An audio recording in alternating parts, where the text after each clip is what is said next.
Vous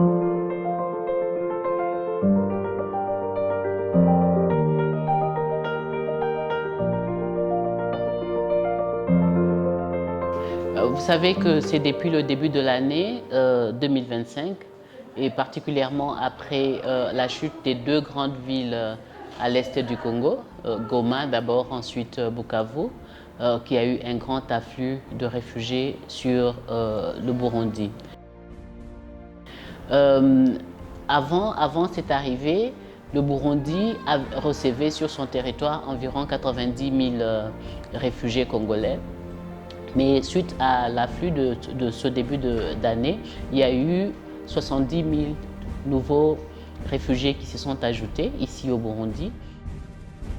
Le Burundi a accueilli avec comment dire, hospitalité cette nouvelle population qui est venue au Burundi. Et le Burundi a également accordé un lieu, un site, le site de Mousséni, où ces réfugiés ont été transférés.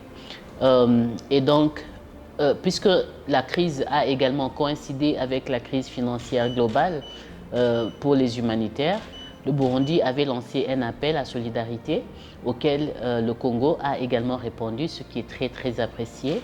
Et donc aujourd'hui, les réfugiés qui sont installés à Mousséni ont pu obtenir de l'assistance à partir du Congo, l'assistance en nourriture, mais également avec la visite de la première dame du Congo, Madame Tshisekedi, a également apporté une assistance additionnelle aux côtés de la première dame du Burundi, Madame Ndayishimiye.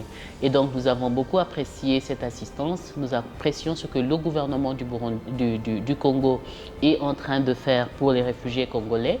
La situation reste assez difficile parce que vous savez, devenir réfugié, personne ne le souhaite.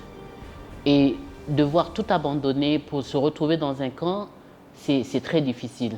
Donc les familles qui sont dans les tentes alors qu'ils avaient des maisons, les familles qui n'ont plus rien à faire dans le camp, il y a des élèves, sur l'ensemble des réfugiés qu'il y a au camp, nous avons près de 9 000 enfants qui doivent aller à l'école.